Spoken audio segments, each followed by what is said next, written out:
passé. Je suis un fugitif de la justice ici, car ici en Haïti, il n'y a aucune garantie de rien. Ici, la police est toute foutue. Tout est foutu ici, il n'y a rien. C'est un no man's land. Donc, j'ai été sauvé par ma couleur de peau. Je suis caché dans certains endroits toute la journée. Je dors à peine. Je suis très inquiet pour ma vie. Je veux que vous en parliez avec des personnes de confiance, avec mon général des forces militaires de l'armée, la police, le ministre de la Défense et le président. Je demande votre aide. J'ai besoin d'aller jusqu'au bout, de voir si je peux y arriver avec des garanties. Parler avec des garanties, pas sans garantie. Je n'ai pas l'intention de me rendre non plus. Si je dois sauter à la mer, je vais me jeter. Ils nous ont conduits de l'hôtel la nuit dans une autre maison d'un homme d'origine chilienne. Là, ils nous ont parlé d'une autre mission, d'aller capturer l'homme, que nous allions être là jusqu'à ce qu'il parte. Nous étions, puis 3 jours, le jeudi soir à l'aube, nous avons commencé à faire le travail. Nous sommes arrivés, ils ont organisé la première équipe avec Don Manuel Grosso, Don Rivera, Germán et les citoyens haïtiano-américains. Il y avait une deuxième équipe. Dans la deuxième équipe, nous allions entrer dans la pièce et dans la troisième voiture, il y avait mon équipe. La deuxième équipe était dans la deuxième voiture. Leur mission était de neutraliser les policiers. James Solage est arrivé et a commencé avec un mégaphone pour parler de l'opération de la DEA. Nous avons commencé à entrer. M. Blanquisset est arrivé à la porte. Le sergent Edwin Blanquisset, il a grimpé une échelle à travers le portail, mais la porte avait été laissée ouverte parce qu'il y avait des gens de la sécurité du président qui étaient désorganisés. Ils étaient désorganisés là. Eh bien, il y avait des rafales de mitrailleuses. À l'intérieur, nous avons fait quelques coups de feu aussi. Nous avons franchi la porte parce que la porte était ouverte. Nous sommes entrés. Quand nous sommes entrés, ceux qui tiraient avec la mitrailleuse ont grimpé sur un mur et se sont enfuis. Je suis resté en cherchant une chambre au premier étage. Quand nous sommes montés à gauche, il y avait une grande pièce, un vestiaire, avec un dressing à droite. Il y avait une pièce avec des vêtements et j'ai pris la pièce à gauche. J'ai appelé le groupe et j'ai dit, bien sûr, on va vérifier. Comme l'homme n'était pas là. Alors, nous sommes allés vérifier une autre pièce. Il n'y avait rien là-bas. Il y avait une salle de bain. Il n'y avait rien là-bas. Nous sommes revenus dans l'autre pièce. Le président était dans l'autre pièce principale. Le commando Yepes était là, mon premier Romero, le commando Pipe et d'autres commandos de l'autre équipe, de la deuxième équipe. On a dit, où est l'homme? Il est là, allongé là avec la dame. Il y avait l'homme, ils ont dit qu'ils étaient morts. Et ils étaient morts. Alors, ils ont commencé à chercher. Il leur avait dit de chercher du matériel électronique. Ils ont commencé à les chercher. Là, nous avons entendu l'ordre qu'ils devaient partir, que tout avait mal tourné. Nous sommes arrivés et avons pris ce que nous pouvions et sommes partis. Quand nous sommes sortis, il y avait James, désespéré, que tout avait mal tourné et que Dimitri il a dit, Don Manuel et Don Mike, Don Rivera, que Dimitri, je ne sais pas ce qu'il avait avec Dimitri. Puis l'homme est venu là-bas. Je lui ai dit que l'homme est mort. Nous avons commencé à sortir dans 2 voitures. Ceux qui étaient devant, on neutralisait des policiers qui se trouvaient sur une colline. Nous avons porté leur arme, puis nous sommes partis sans les attacher.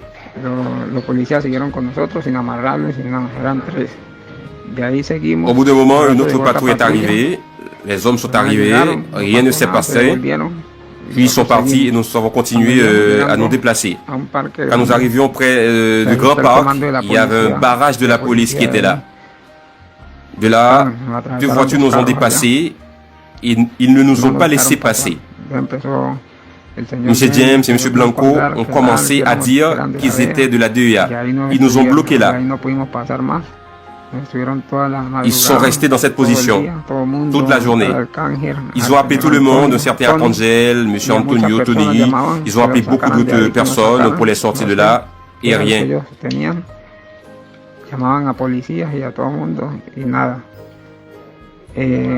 Vers les 5 heures de l'après-midi, 4 à 5 heures de l'après-midi, le chef de la police a annoncé une opération contre nous. Ils avaient des francs-tireurs placés d'en haut. Nous étions dans une maison fermée à clé.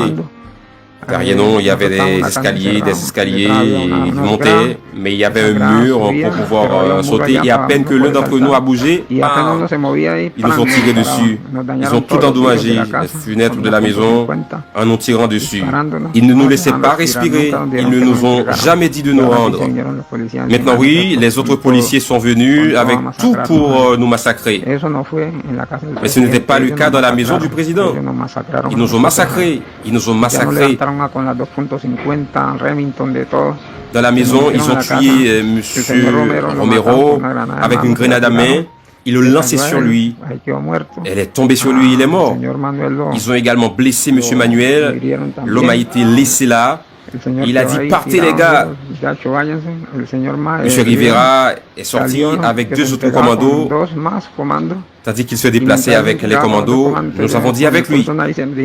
Naïser a dit non, on ne peut pas se rendre. On est monté dans les escaliers et nous avons subi d'autres tirs. Moi, je me suis jeté dans un trou, je me suis couvert avec un carton. Je suis resté couvert là jusqu'à ce qu'il fasse nuit. Je pouvais à peine bouger parce qu'ils avaient continué à tirer et à tirer. Si je bougeais, ils m'auraient tué. Et M. Manuel nous a dit, ne tirez pas sur les policiers, car les choses se compliqueront pour nous si nous tuons un policier. On n'a jamais tiré. On les a épargnés. Ils ne nous ont pas épargnés. Ils nous ont criblés. Nous étions à court de munitions et les coups que nous tirions étaient juste en l'air ou sur les murs. Quand je suis parti, il était 7 à 8 heures. Il faisait noir. Je suis sorti en douceur. J'ai remonté un ravin, pas les escaliers, j'ai remonté un ravin. J'ai enlevé mon gilet, je suis allé me coucher un moment. Et c'est là que j'ai entendu un cri de Manuel qui voulait de l'aide. Quand boum, les messieurs qui étaient sur la route ont bougé. Ils sont montés boum et ils lui ont tiré dessus. Ils l'ont tué. Ils ne l'ont pas épargné. Et bon, je suis resté seul. J'étais le dernier. J'ai été seul. J'ai escaladé le mur. Je me suis jeté sur la route. J'ai pris la main gauche. Je suis passé par là jusqu'à un trou pour me reposer. Genre 8 heures du soir, je suis parti. Je suis retourné du côté droit. Et rien. De ce côté, la police est très proche et rien. Ils m'ont presque rattrapé. Je suis revenu encore à ce point où je me cachais avant. Je suis entré et là à 5 heures du matin, je suis allé à l'autoroute. Je suis resté là aéré, tournant sur cette route jusqu'à 6h30. Un homme est passé à moto avec un homme chauve. J'ai mis ma main sur lui. Ils m'ont fait monter. Je suis passé près du barrage. Ils ne m'ont pas reconnu. Et je me suis mis à marcher. J'ai rencontré un homme qui parle espagnol, un Américain, et je lui ai dit de m'aider. Aidez-moi, ils vont me tuer. Emmenez-moi où vous voyez que c'est sûr. Il m'a emmené là-bas, dans une maison où il y avait une dame. La dame m'a protégé là-bas. Parfois, je dois parcourir dans les montagnes la nuit et je sors de la maison. Mais j'ai été là, à l'abri. Donc j'ai besoin d'aide et c'est urgent, très urgent. Ma vie est en danger ici. Je ne vais pas me rendre. Non, je ne vais pas me jeter à la mer. Je ne sais pas, mais je ne me rends pas dans ce pays sans garantie. Ils nous ont tous trompés, qui sont venus de Colombie. Nous avons été trompés. On nous a rassemblés comme des enfants à qui on donnait des bonbons. Nous étions heureux parce que c'était une bonne offre d'emploi, parce que le paiement était de $2700. Alors c'était une offre d'emploi. Nous ne sommes pas venus en tant que mercenaires pour tuer personne. Nous sommes venus travailler pour travailler à la sécurité. C'est la seule chose que nous savons faire, la seule chose que nous connaissons. Et la sécurité, nous les commandos colombiens, ils ont capturé nos compagnons, ils n'ont rien rendu. Ils les ont fait exploser, ils n'ont rien, ils n'ont accès à rien là-bas dans cette prison où ils envisagent de les mettre dans les prisons où se trouvent des méchants. Je préfère mourir que de me rendre. Concernant l'assassinat du président, je ne sais pas qui l'a tué. Je vous l'ai dit du fond du cœur. Je vous l'ai dit du fond du cœur, pour ma famille, mes enfants. Je ne sais pas qui l'a tué, parce que quand je suis arrivé à la pièce, Yepes et les commandos étaient déjà là. Romero et d'autres commandos, Pipe, étaient déjà dans la pièce avec lui. Ils lui ont demandé, il est mort, ils sont morts. Maintenant, eux, ils sont là, en prison, essayant de sauver leur peau. Ils blâment ceux qui sont morts. Ils espèrent sauver leur peau là-bas, au détriment de ceux d'entre nous qui ne sont pas prisonniers.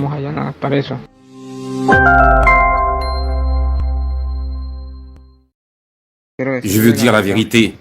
Je veux dire toute la vérité sur tout ce qui s'est passé. Je suis un fugitif de la justice ici, car ici en Haïti, il n'y a aucune garantie de rien. Ici, la police est toute foutue. Tout est foutu ici, il n'y a rien. C'est un no man's land. Donc, j'ai été sauvé par ma couleur de peau. Je suis caché dans certains endroits toute la journée. Je dors à peine. Je suis très inquiet pour ma vie. Je veux que vous en parliez avec des personnes de confiance, avec mon général des forces militaires de l'armée, la police, le ministre de la Défense et le président. Je demande votre aide. J'ai besoin d'aller jusqu'au bout, de voir si je peux y arriver avec des garanties. Parler avec des garanties, pas sans garantie. Je n'ai pas l'intention de me rendre non plus. Si je dois sauter à la mer, je vais me jeter. Ils nous ont conduits de l'hôtel la nuit dans une autre maison d'un homme d'origine chilienne. Là, ils nous ont parlé d'une autre mission, d'aller capturer l'homme, que nous allions être là jusqu'à ce qu'il parte.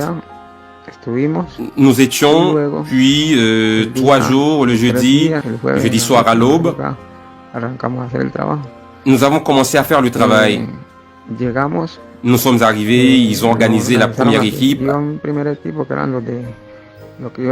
avec Don Manuel Grosso, Don Rivera, Germán et les citoyens haïtiano-américains.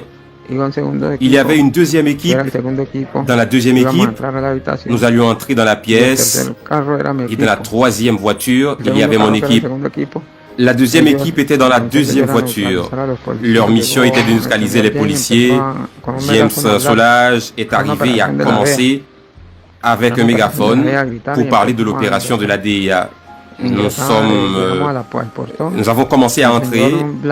Monsieur Blanquisette est arrivé à la porte. Le sergent Edwin Blanquitette, il a grimpé une échelle à travers le portail, mais la porte avait été laissée ouverte parce qu'il y avait des gens de la sécurité du président qui étaient désorganisés.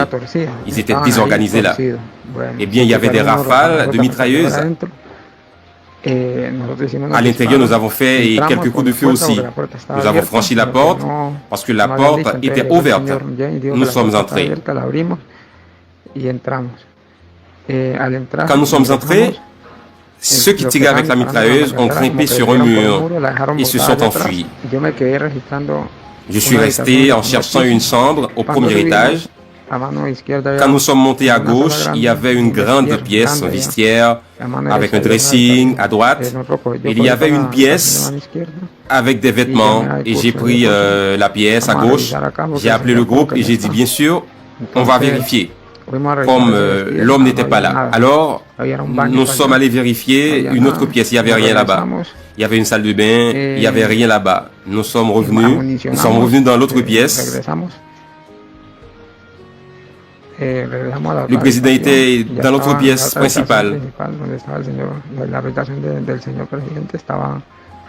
Le commando Yepes était là, mon premier Romero, le commando Pipe et d'autres commandos de l'autre équipe, de la deuxième équipe. On a dit, où est l'homme? Il est là, allongé là avec la dame. Il y avait l'homme, ils ont dit qu'ils étaient morts. Et ils étaient morts. Alors, ils ont commencé à chercher. Il leur avait dit de chercher et du matériel électronique. Ils ont commencé à les chercher. Là, nous avons entendu l'ordre qui devait partir, que tout avait mal tourné. Nous sommes arrivés et avons pris ce que nous pouvions et sommes partis. Quand nous sommes sortis, il y avait James, désespéré, que tout avait mal tourné, et que Dimitri l'a dit, Don Manuel et Don Mike, Don Rivera, que Dimitri, je ne sais pas ce qu'il avait avec Dimitri. Puis l'homme est venu là-bas. Je lui ai dit que l'homme est mort. Nous avons commencé à sortir dans deux voitures. Ceux qui étaient devant, on neutralisait des policiers qui se trouvaient sur une colline. Nous avons porté leur arme, puis nous sommes partis sans les attacher.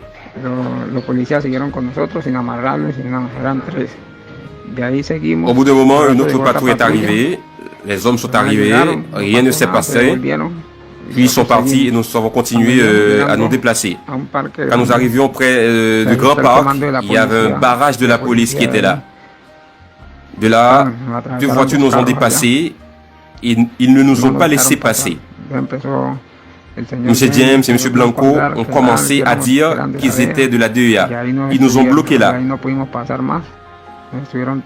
Ils sont restés dans cette position toute la journée. Ils ont appelé tout le monde, un certain Arcangel, M. Antonio, Tony.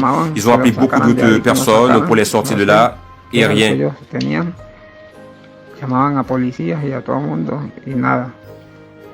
Vers les 5 heures de l'après-midi, 4 à 5 heures de l'après-midi, le chef de la police a annoncé une opération contre nous. Ils avaient des francs-tireurs placés d'en haut. Nous étions dans une maison fermée à clé. Derrière nous, il y avait des escaliers, ils montaient, mais il y avait un mur pour pouvoir sauter. Et à peine que l'un d'entre nous a bougé, ils nous ont tiré dessus. Ils ont tout endommagé, les fenêtres de la maison, en nous tirant dessus. Ils ne nous laissaient pas respirer. Ils ne nous ont jamais dit de nous rendre. Maintenant, oui, les autres policiers sont venus avec tout pour nous massacrer. Mais ce n'était pas le cas dans la maison du président. Ils nous ont massacrés. Ils nous ont massacrés. Dans la maison, ils ont tué M. Romero avec une grenade à main. Ils l'ont lancé sur lui. Elle est tombée sur lui, il est mort. Ils ont également blessé M. Manuel. L'homme a été laissé là. Il a dit, partez les gars. M. Rivera est sorti avec deux autres commandos. Tandis qu'il se déplaçait avec les commandos, nous avons dit avec lui. Naïser a dit non, on ne peut pas se rendre. On est monté dans les escaliers et nous avons subi d'autres tirs. Moi, je me suis jeté dans un trou, je me suis couvert avec un carton. Je suis resté couvert là jusqu'à ce qu'il fasse nuit. Je pouvais à peine bouger parce qu'ils avaient continué à tirer et à tirer. Si je bougeais, ils m'auraient tué. Et M. Manuel nous a dit, ne tirez pas sur les policiers, car les choses se compliqueront pour nous si nous tuons un policier. On n'a jamais tiré. On les a épargnés. Ils ne nous ont pas épargnés.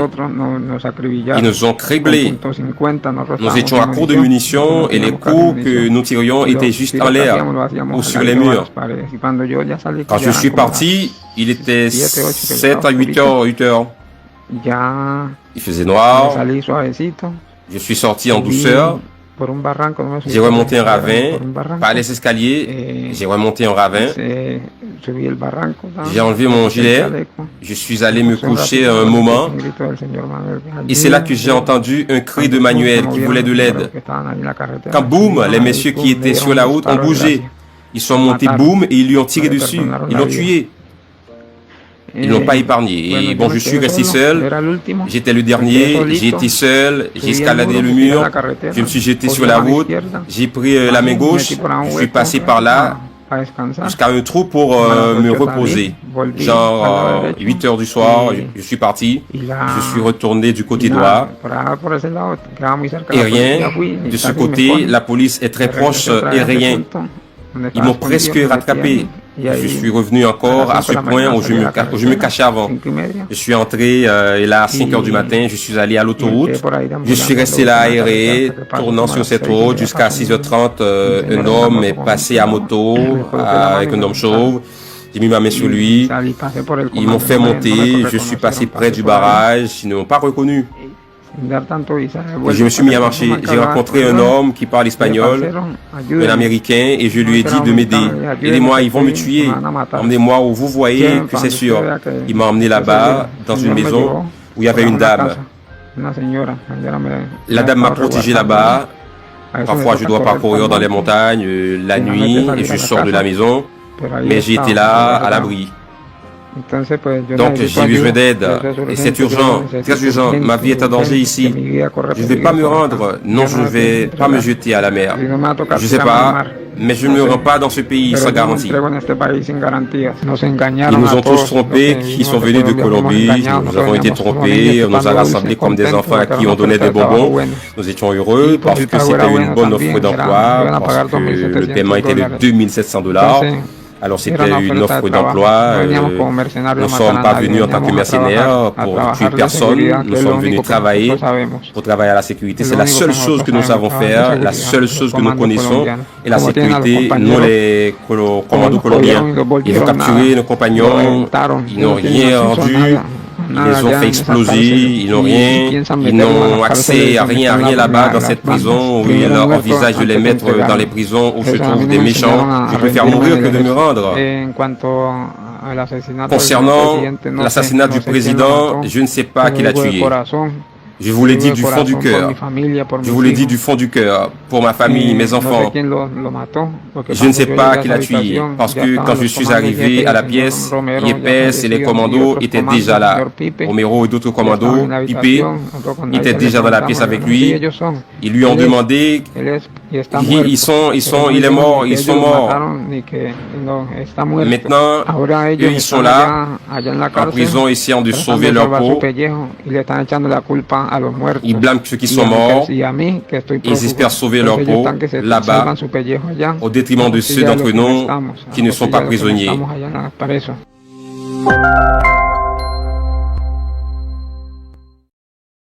Je veux dire la vérité. Je veux dire toute la vérité sur tout ce qui s'est passé. Je suis un fugitif de la justice ici, car ici en Haïti, il n'y a aucune garantie de rien. Ici, la police est toute foutue. Tout est foutu ici, il n'y a rien. Avantage santé, c'est 4 la soignage là. Vin assuré pour pas dans tête chargée. Avantage santé, c'est 4 la soignage là. Quel que soit l'âge, ou à jouer la soignage. Avec seulement 1500 goudes, ou à jouer 4 la soignage pendant 3 mois. Avec un aucun chaîne service. Les WHC 4 assurance là, consultation yo gratis. Médicaments génériques à gogo pour seulement 150 goudes. Examen laboratoire 150 goudes. Vin prendre 4 la soignage par là. Pour toute urgence avec information. Relais dans 33 33 33 33 32 74. Nous travaillons du lundi au vendredi. Sorti 8h du matin pour arriver 11h, 3h de l'après-midi pour arriver 5h. Nous jouons 4 yo dans tout réseau Dash yo. Dash, le plus grand réseau privé de soins de santé en Haïti. Thème et conditions applicables. 4 avantages santé, c'est 4 la soignage là.